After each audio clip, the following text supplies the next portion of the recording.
नमस्कार, your money में आप सभी का स्वागत है। मैं हूं सुमित। योर मनी, जहां पर हम बातचीत करते हैं पर्सनल फाइनेंस से जुड़े हुए सवालों को लेकर, पर्सनल फाइनेंस से जुड़े हुए टॉपिक्स को लेकर और कई सारे इंटरेस्टिंग एस्पेक्ट्स को लेकर जिन पे हम बातचीत करते हैं और अलग अलग जानकारों से चर्चा करते हैं आपके सवालों पर, आपके पोर्टफोलियो को बनाने में उनकी मदद लेते हैं और आपको अलग अलग कॉम्प्लेक्स जो टॉपिक्स होते हैं वो समझाने में हम उनसे मदद लेते हैं। आज भी हमारे साथ एक और जानकार मौजूद रहेंगे, उनसे हम चर्चा करेंगे। लेकिन अगर आपका भी कोई सवाल है तो आप इस कार्यक्रम का हिस्सा बन सकते हैं और अलग अलग माध्यमों से हमारे साथ अपने सवाल शेयर कर सकते हैं। आप हमें आस्क आवाज़ योर मनी हैशटैग का इस्तेमाल करके योर मनी यानी फेसबुक और एक्स फॉर्मर ट्विटर पे अपना सवाल भेज सकते हैं। आप हमें ईमेल कर सकते हैं yourmoney@nw18.com पर, और साथ ही साथ आप हमें आज अपना सवाल जो है वो व्हाट्सएप भी कर सकते हैं 7045220000 पर। आज हमने जो टॉपिक चुना है उस पर बातचीत करने के लिए हमारे साथ ऑप्टिमा मनी मैनेजर्स के एमडी पंकज मठपाल सर मौजूद हैं। पंकज सर से हम बातचीत करेंगे आज एक और इंटरेस्टिंग टॉपिक पे, और वो टॉपिक है सिस्टमैटिक विड्रॉल प्लान से रिलेटेड। पंकज सर, अक्सर हमें इस कार्यक्रम में भी और आपको अदरवाइज भी बहुत सारे सवाल आते होंगे कि रिटायरमेंट के लिए हमें पूंजी चाहिए और रिटायरमेंट में हमारी पूंजी इतनी होनी चाहिए। से फॉर एग्जांपल महीने का ₹1,00,000 होना चाहिए, से फॉर एग्जांपल महीने का ₹1.5 लाख होना चाहिए।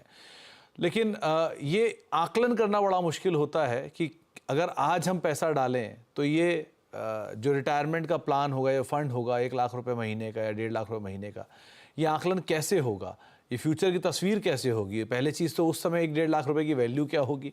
दूसरी समय अगर मान लीजिए वो पैसा हम डाल भी लेते हैं उस हिसाब से, तो कितना पैसा आज जोड़ना शुरू करें जो हमारे लिए उस समय हर महीने में इतनी सैलरी के तौर पे मिलती रहे। कैसे ये सवालों का जवाब आप देते हो? सुमित जी नमस्कार। ये बहुत ही इंपॉर्टेंट टॉपिक है और देखिए जिस तरह से एसआईपी काफी पॉपुलर हो गई है, अब धीरे धीरे हम देख रहे हैं कि एसडब्ल्यूपी भी पॉपुलर हो रही है। लेकिन जब बात होती है रिटायरमेंट प्लानिंग की, एक चीज तो ये है कि आपके पास ऑलरेडी पैसा है, आप रिटायर हो गए हैं, आप चाहते हैं कि उस पैसे को इन्वेस्ट कर दिया जाए और सिस्टमेटिकली आप विड्रॉ करें उसमें से। तो उसके लिए आप कुछ फंड का चुनाव करेंगे और डिसाइड करेंगे कि आपको महीने की किस तारीख को कितने पैसे विड्रॉ करने हैं और ये शुरू हो जाएगा। लेकिन जो पॉइंट आपने उठाया है कि रिटायरमेंट प्लानिंग के लिए अभी से यंग एज में आप शुरुआत करें और भविष्य में आपको रेगुलर इनकम मिलती रहे, तो पहली बात तो यह है कि आपका आज जो खर्च हो रहा है, मान लीजिए उदाहरण के तौर पे यदि ₹50,000 खर्च होता है इस वक्त पर, और आज से 25 साल के बाद आप देखेंगे कितना खर्च हो सकता है। तो यदि हम एक एवरेज 6% का इन्फ्लेशन लेकर चलें, तो अगर आज ₹50,000 महीना होता है तो उस वक्त 2 लाख से अधिक का खर्चा होगा। 6% के हिसाब से यदि हम कैलकुलेट करें फ्यूचर वैल्यू, तो लगभग ₹2,14,000 महीना हो जाएगी। तो पहली बात तो ये इंपॉर्टेंट है। दूसरी बात यह है कि यदि आप आज से 25 साल के बाद रिटायर हो रहे हैं तो बात वहीं खत्म नहीं होती। अगर ₹2,14,000 आपको जरूरत पड़ेगी पहले महीने में रिटायरमेंट के, लेकिन उसके 1 साल बाद, 2 साल के बाद जैसे समय बीतता जाएगा, खर्चा और भी बढ़ता जाएगा, क्योंकि महंगाई दर जो है वो फिर बढ़ती रहेगी। तो इसके लिए इन सब बातों को ध्यान में रखते हुए आप कैलकुलेशन करते हैं। तो पहली बात यह है, जैसे एग्जांपल दिया मैंने कि अगर 50,000 की अभी खर्चा हो तो लगभग ₹2,40,000 जरूरत पड़ेगी 25 साल के बाद। यदि 1.5 लाख का आपने उदाहरण दिया था, तो 1.5 लाख का खर्च हो इस वक्त पर, तो अब से 25 साल के बाद लगभग हर महीना ₹6.5 लाख की जरूरत पड़ेगी और वो बढ़ती जाएगी। तो ये पहली कैलकुलेशन है। दूसरी बात यह है कि रिटायरमेंट के वक्त यदि बात करूं कि यदि आज ₹1.5 लाख का खर्चा हो, तो आपके पास करीब करीब 13 करोड़ रुपए होने चाहिए आज से 25 साल के बाद, क्योंकि लंबी अवधि की बात कर रहे हैं। और ऐसे ही यदि हम बात करें कि 50,000 का खर्चा है आज की डेट में, उस हिसाब से प्लानिंग करनी है, तो आज से 25 साल के बाद करीब करीब 4,30,00,000 आपके पास होने चाहिए। तो ये तो बात हुई कैलकुलेशन की। अब यह है कि इस वक्त पर यदि आप इतना राशि इकट्ठा करना चाहते हैं तो आप एसआईपी कर लीजिए। मतलब अभी एसआईपी कीजिए, पैसे इकट्ठा कीजिए, और रिटायरमेंट के बाद जो टोटल पैसा इकट्ठा होगा उसमें से आप एसडब्ल्यूपी कर लीजिए कि हर महीना आपको पैसिव इनकम आती रहे। तो यदि कैलकुलेशन की बात की जाए, आप हल्के दिखा रहे हैं यहाँ पर स्क्रीन पर सारे ग्राफिक्स बनाए हुए हैं, तो इस हिसाब से आप ये ध्यान रखें लंबी अवधि की बात है तो आप स्टेप अप एसआईपी चूज कर सकते हैं और इक्विटी फंड में कीजिए जब आप एसआईपी कर रहे हैं। लेकिन रिटायरमेंट के बाद रिस्क कम लेना है तो उस वक्त पर जो टोटल पैसा इकट्ठा हुआ है उसे कम जोखिम वाले फंड्स में आप स्विच कर दीजिए, और वहां से आप जो हाइब्रिड फंड्स होते हैं जहां पर इक्विटी और डेट का कॉम्बिनेशन होता है, उन फंड्स में से आप एसडब्ल्यूपी शुरू कर सकते हैं। तो पंकज सर, आमतौर पे अगर मतलब आज की डेट में इक्विटी मार्केट्स क्योंकि बहुत इवॉल्व कर गई हैं, फाइनेंशियल मार्केट बहुत इवॉल्व कर गई हैं, सो आज समझना इस बात को बहुत आसान है उन लोगों के लिए जो अपना निवेश शुरू करने जा रहे हैं, 20 साल की उम्र के लोग, 25 साल के या 30 साल के या 35 साल की उम्र के लोग, जिन्होंने पहले कभी इवोल्यूशन नहीं देखा और एक लंबे समय तक एफडीज में पैसा डाला है, वहाँ पैसा जोड़ा है, अब जाके वो म्यूचुअल फंड में या शेयर बाजार के लिए कन्विंस हुए हैं कि उन्हें पैसा डालना चाहिए 40 साल, 45 साल, 50 साल की उम्र में, उनके लिए ये कितना मुश्किल होगा और वो अब उसे कैसे मैनेज करें? बिल्कुल, देखिए ये भी बहुत इंपॉर्टेंट है समझना, क्योंकि कई बार इन्वेस्टर सोचते हैं कि मैंने 2 करोड़ रुपए इकट्ठा कर लिया, एफडी में पड़ा रहेगा, लेकिन आज की तारीख में हो सकता है कि आपको 2 करोड़ अच्छा अमाउंट दिखाई दे रहा होगा, लेकिन यदि आप बात कर रहे हैं 45-50 साल की और आप लंबी अवधि की बात करें, क्योंकि लाइफ एक्सपेक्टेंसी बढ़ती जा रही है, लोग 80 साल, 90 साल, 100 साल जीते हैं, तो ऐसे में शायद जो एफडी का रिटर्न है उससे वो पैसा बहुत लंबे समय चल नहीं पाएगा। तो ऐसे में भी इंपॉर्टेंट है कि आपसे स्विच करें, आप उस पैसे को, अगेन डिपेंडिंग कि आपकी एज कितनी है, कितना रिस्क आप ले सकते हैं, लेकिन फिर भी उसे, क्योंकि म्यूचुअल फंड में चॉइसेस हैं हमारे पास में, अगर आप 40 ईयर्स के हैं तो आप प्योर इक्विटी में भी इन्वेस्ट कर सकते हैं। यदि आप अभी आपको एहसास हुआ है और ऑलरेडी आप 55-60 के हो गए हैं, तो ऐसे में आप कम जोखिम वाले जो फंड्स हैं उनमें स्विच कीजिए, और फिर आपको जब भी पैसा वहां से विड्रॉ करना हो तो आप डिसाइड कर सकते हैं। ऐसा नहीं है कि आप आज 55 के हैं, आपको आज से करना है, आपको एहसास हुआ है कि आपको म्यूचुअल फंड में स्विच करना है, आप स्विच कर लीजिए, और आज से 5 साल के बाद, 10 साल के बाद, जब आपकी एक्टिव इनकम रुक जाए और आप सोचें कि आप मुझे पैसिव इनकम के जरिए अपनी प्लानिंग करनी है, तब आप वहां से सिस्टमेटिक विड्रॉल प्लान शुरू कर दीजिए।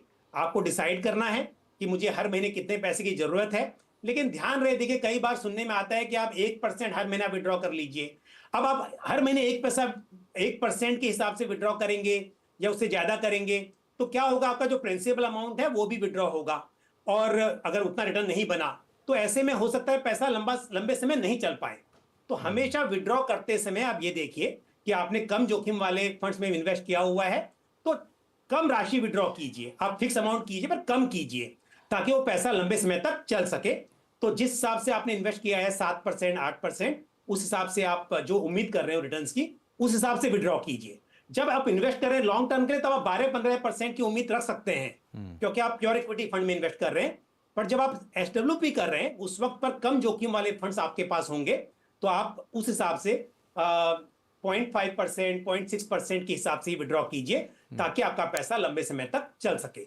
ओके, तो अलग अलग माध्यमों से आप कैसे एसडब्ल्यूपी का इस्तेमाल कर सकते हैं, यानी कि आपकी उम्र अगर आज 20 साल है, 25 साल है, 30 साल है, 35 साल है, तो आप 60 साल के रिटायरमेंट के हिसाब से 25 साल बाद या 20 साल बाद या 15 साल बाद, जैसा कि आप केस टू केस बेसिस पे देखना चाह रहे हो, आपके लिए कितनी पूंजी होनी ज़रूरी है और वो पूंजी कैसे आप तय करेंगे, वो हम पंकज सर से पूछा था। पंकज सर, एक और इसमें आखिरी पार्ट होगा, क्योंकि हम अक्सर सवालों में भी सुनते हैं कि 1.5 करोड़ की रकम हो जाए 10 साल बाद, 2 करोड़ की रकम हो जाए 10 साल बाद, 3 करोड़ की रकम हो जाए 10 साल बाद।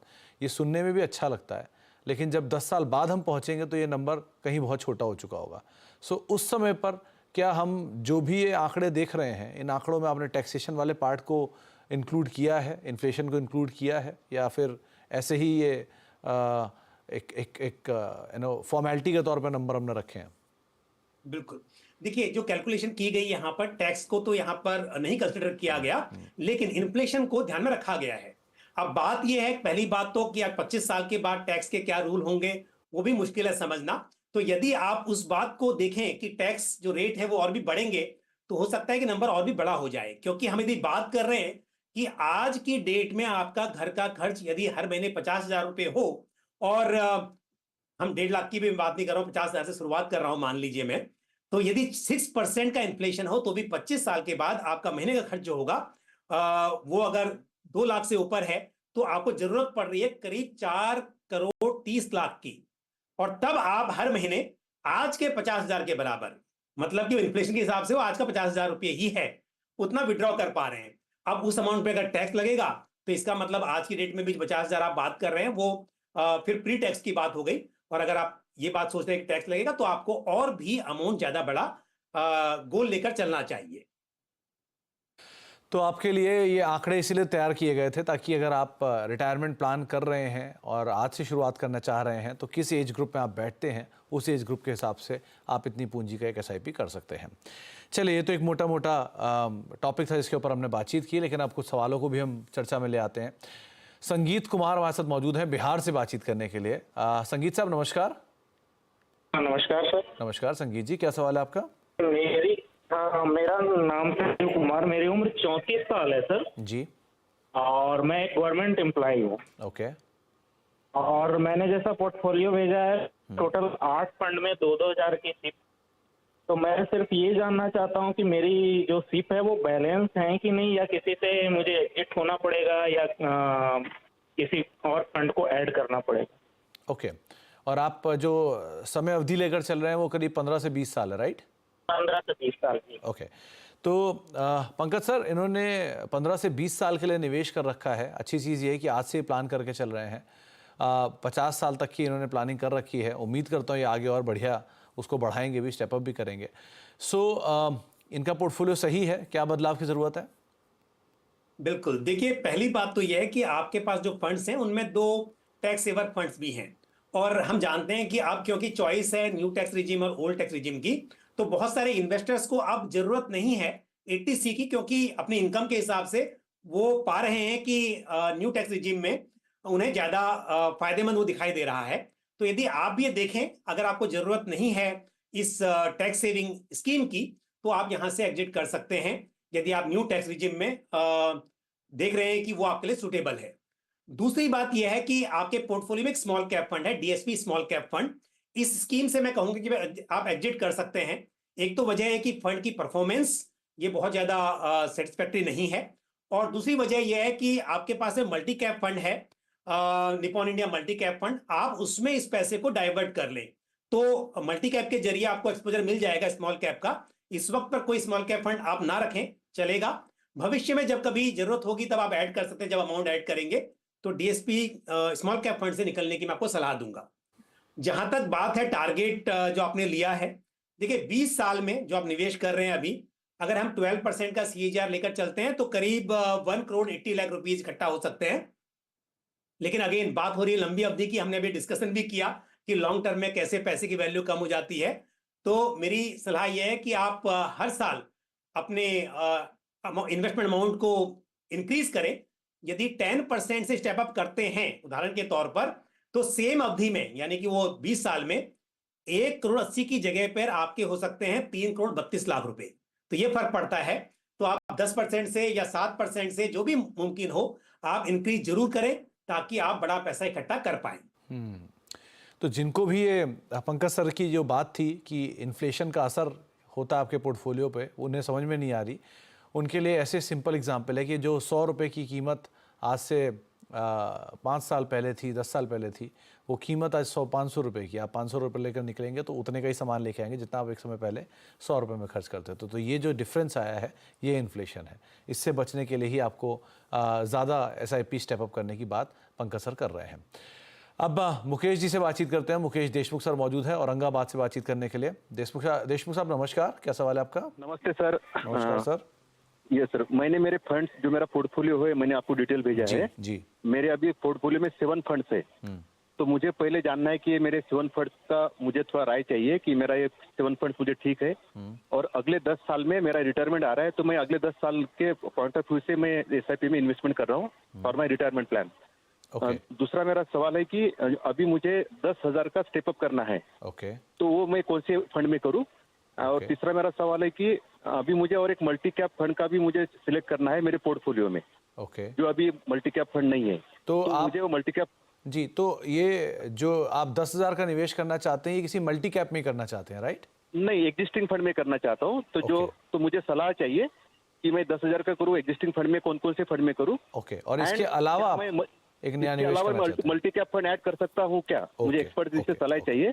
तो अगर नहीं कर सकता हूँ तो एग्जिस्टिंग में मुझे कुछ फेरबदल की जरूरत है क्या, ठीक है। ताकि मेरा एक पोर्टफोलियो अच्छा खासा बना रहे। क्योंकि मैंने पोर्टफोलियो जो बनाया है आपका शो देख के ही, मैंने सीख के ही मैंने ये शो बनाया है। Thanks to you and team and expert thank you जो सर, उन्होंने थैंक यू मुझे सर। गाइडेंस दिया है। हम लोग कोशिश करते हैं कि ज़्यादा से ज़्यादा बेहतर कर पाएँ। अब जितना जानकार हमारे आपको बताते हैं, सुझाते हैं, आप अगर उससे कुछ अच्छा कर पाते हैं, पैसा बना पाते हैं, तो हमारे लिए बहुत अच्छी बात है। ये हमारे लिए खुद ही अचीवमेंट है ये।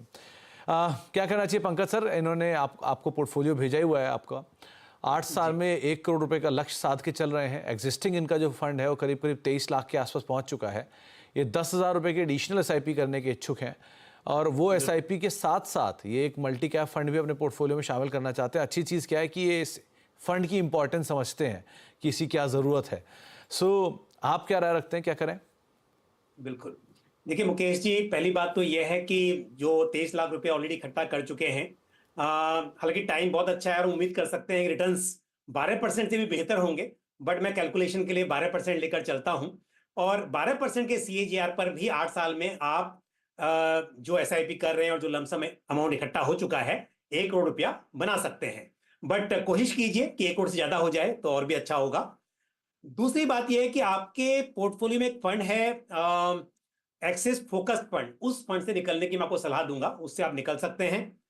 उसके अलावा आपके पास है Motilal Oswal flexi cap fund और Mirae asset emerging blue chip fund. इन दोनों फंड में आप SIP अमाउंट को बढ़ाइए, ये दोनों फंड अच्छे हैं। और उसके अलावा जो आपने पूछा मल्टी कैप को लेकर, मल्टी कैप ऐड किया जा सकता है, कोई गलत नहीं है उसमें, क्योंकि मल्टी कैप के जरिए आपको large cap, mid cap, small cap सभी तरह के मार्केट सेगमेंट्स में एक्सपोजर मिलेगा। और आपने सवाल में यह भी लिखा था कि क्वांट एक्टिव फंड या फिर ICICI prudential multi cap fund, दोनों ही फंड्स अच्छे हैं, दोनों ही मल्टी कैप फंड्स हैं। लेकिन आपका जो गोल है, जो आपका होराइजन है, उस हिसाब से मैं कहूंगा कि आप ICICI prudential multi cap fund को चुन सकते हैं।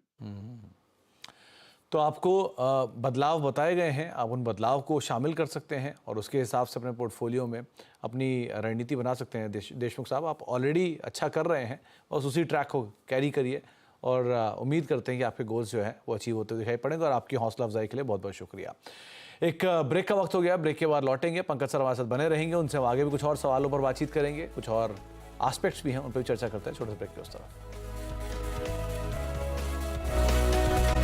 आप देख रहे हैं योर मनी, और योर मनी में हम बातचीत कर रहे हैं पंकज सर से आपके सवालों को लेकर भी, और साथ ही साथ रिटायरमेंट की अगर आप प्लानिंग कर रहे हैं तो किस तरह से अपनी रेगुलर रिकरिंग इनकम के ऊपर विचार कर सकते हैं, उस पर भी हमने चर्चा की उनसे।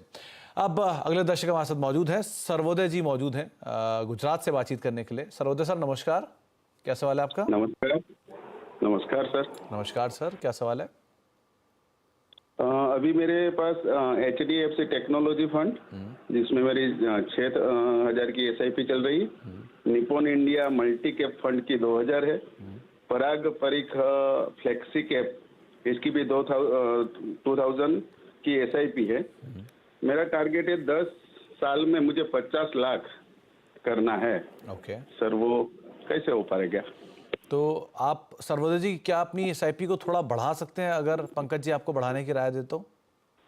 हाँ, बढ़ा सकता हूँ सर। ओके, तो पंकज जी 10,000 रुपये के आसपास की SIP चल रही है, 10 साल में 50 लाख का लक्ष्य साध के बैठे हैं ये। थोड़ा सा स्टेप अप करेंगे तो शायद पॉसिबल भी हो जाए, आप क्या राय रखते हैं? बिल्कुल सुमित जी, सही कहा आपने। देखिए, अगर हम ये कैलकुलेट कर सकते हैं, मतलब 12% के हिसाब से कैलकुलेट करते हैं, तो करीब 22,40,000 रुपये इकट्ठा हो सकते हैं 10 ईयर्स में, 10,000 पर मंथ की SIP से। तो यदि 12 की जगह 15% रिटर्न भी आया तो भी मुश्किल है कि 50 लाख इकट्ठा हो पाए। तो इसके लिए बढ़ाना तो चाहिए आपको। यदि मैं 12% के हिसाब से बात करूं तो आपको ऑलमोस्ट डबल करना पड़ेगा। तो जो पता नहीं संभव होगा कि नहीं होगा, बट जितना भी आप बढ़ा सकते हैं उतना बढ़ाइए अभी से, और फिर उसके बाद साल दर साल आप SIP अमाउंट को बढ़ाते रहें, ताकि जो अमाउंट है, आपने जो लक्ष्य लिया उसे पूरा कर सकें। और तो जैसा मैंने कहा कि जितना भी पॉसिबल हो उतना जरूर बढ़ाएं इस वक्त पर, और फिर उसके बाद ईयर आफ्टर ईयर आप बढ़ाएं। दूसरी बात यह है कि आपके पास में एक फंड है HDFC टेक्नोलॉजी फंड। ये एक सेक्टरल फंड है, और जिस हिसाब से आप गोल बना के चल रहे हैं, जो आपकी अवधि है, मैं कहूंगा कि आपको डाइवर्सिफाइड फंड्स में रहना चाहिए। आप इस फंड से स्विच कर लें, और HDFC का large and mid cap fund अच्छा रहेगा आपके लिए, उसमें आप स्विच करें। बाकी 2 फंड्स अच्छे हैं, फंड ये भी अच्छा है लेकिन सुटेबल नहीं है आपके लिए, तो मेरे हिसाब से आपको इस फंड से HDFC large and mid cap fund में स्विच करना चाहिए। तो सर्वोदय जी, कुछ बदलाव की ज़रूरत और थोड़ा स्टेप अप की ज़रूरत आपके पोर्टफोलियो को है, उसको आप फॉलो करिए और फिर आपका शायद गोल अचीव होता हुआ दिखाई पड़ सकता है। अब राजस्थान चलते हैं, गुजरात से, वहाँ पर टीकू राम जी हमारे साथ मौजूद हैं। टीकू राम जी नमस्कार, क्या सवाल है आपका, पूछिए। सर नमस्कार। नमस्कार टीकू राम जी। सर मेरा जैसे ये जो 5,000 की SIP चल रही है वो पिछले 1 महीने से मैंने चालू किया था। ओके। तो इसमें मैं और 5,000 की SIP चालू करना चाहता हूँ, तो इसमें मेरे को कौन सा फंड ऐड करना चाहिए? ओके। और टीकू राम जी, आपने अभी शुरू किया है बाजार में पैसा डालना म्यूचुअल फंड में? हाँ अभी शुरू किया है, न्यू इन्वेस्टमेंट। ओके, तो इतने समय के बाद निवेश शुरू करने की कोई खास वजह? नहीं, कोई खास वजह नहीं है, वैसे मैं सर्विस करता हूँ, 10-12 साल सर्विस अभी बची है, तो वैसे ही इन्वेस्ट के लिए। ओके ओके ओके, चलिए बढ़िया। तो पंकज सर, अभी नया निवेश शुरू किया है, 10 साल में 30 लाख रुपए का लक्ष्य साध रहे हैं। बहुत बड़ा लक्ष्य तो नहीं है, जो इजीली अचीवेबल भी है। ये SIP और 5,000 रुपये की बढ़ाना चाह रहे हैं। सो 22 लाख 23 लाख का तो कैलकुलेशन आपने ऑलरेडी कर रखा है, तो थोड़ा SIP बढ़ा के वहाँ तो वैसे ही पहुँच जाएंगे। फंड्स कैसे हैं, कैसा चुनाव करना चाहिए, आगे के लिए आप क्या राय रखते हो इनके लिए?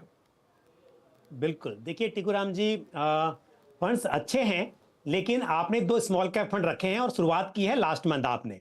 अब आप देखेंगे कि आज, अगर मैं आज की ही बात करूं, तो स्मॉल कैप में अच्छा खासा करेक्शन देखा हमने, और जब भी मार्केट में गिरावट आती है तो देखा जाता है कि स्मॉल कैप मिड कैप में लार्ज कैप के मुकाबले गिरावट ज्यादा देखी जाएगी। तो ऐसे में अब यदि आपने निवेश किया हुआ है तो ये समझ के चलें कि यहां पर उतार चढ़ाव बना रहेगा और लॉन्ग टर्म के हिसाब से आपको टिके रहना है मार्केट में, आपको धैर्य रखना है। क्योंकि जैसा आपने कहा कि लास्ट में शुरुआत की थी और शुरुआत में ही आपको इस तरह का थोड़ा सा गिरावट देखने को दिखाई मिल रही है, तो इससे घबराना नहीं है। दूसरी बात, जो 5,000 रुपीज ऐड करना है, उसके लिए एक फंड का नाम दूंगा, पूरा 5,000 रुपये आपको उसी में इन्वेस्ट करना है, और वो होगा Motilal Oswal large and mid cap fund. तो स्मॉल कैप ऑलरेडी है आपके पास में, पराग पर एक फ्लेक्सी कैप फंड है, आपको एक large and mid cap fund add करना है और पूरे 5,000 की SIP उसी में करनी है। और जैसा सुमित जी ने अभी कहा कि जो आप इन्वेस्ट कर रहे हैं उसके हिसाब से करीब 22-23 लाख रुपए इकट्ठा हो सकते हैं, तो आप 10% से स्टेप अप करें, यानी कि हर साल SIP अमाउंट को 10% से बढ़ाते रहें, तो आप अपना गोल आसानी से अचीव कर पाएंगे। तो टीकू राम जी, पहले तो पेशेंस रखिए, कंसिस्टेंसी से आप निवेश करते रहिए, जो आप ऑलरेडी कर भी रहे हैं, और कुछ बदलाव जो आपको पंकज सर ने बताए हैं उनको फॉलो करिए, आपका गोल भी इजीली अचीवेबल है। पंकज सर, आपकी तरफ से टॉप 4 फंड्स? बिल्कुल, देखिए अगेन लॉन्ग टर्म का पोर्टफोलियो हो तो आप इक्विटी में इन्वेस्ट कीजिए, और ऐसे में एक फंड है ICICI prudential multi asset fund. हालांकि इसका निवेश जो है वो इक्विटी, डेट और गोल्ड में है। उसके अलावा White Oak large and mid cap fund, Motilal Oswal mid cap fund और साथ ही कोटक मल्टी कैप फंड। तो इन फंड से आप शुरुआत कर सकते हैं। ओके, तो 4 फंड्स आपकी स्क्रीन पर हैं, कुछ मल्टी कैप हैं, कुछ मल्टी असेट है और कुछ मिड कैप फंड्स हैं जिनके ऊपर आप दांव लगा सकते हैं। बहुत बहुत शुक्रिया पंकज सर हमारे साथ मौजूद रहने के लिए और दर्शकों के सवालों के जवाब देने के लिए, और साथ ही साथ आज के एक इंटरेस्टिंग टॉपिक के ऊपर हमसे चर्चा करने के लिए। एक ब्रेक का वक्त है और ब्रेक के उस पार भी खबरों का सिलसिला बना रहेगा।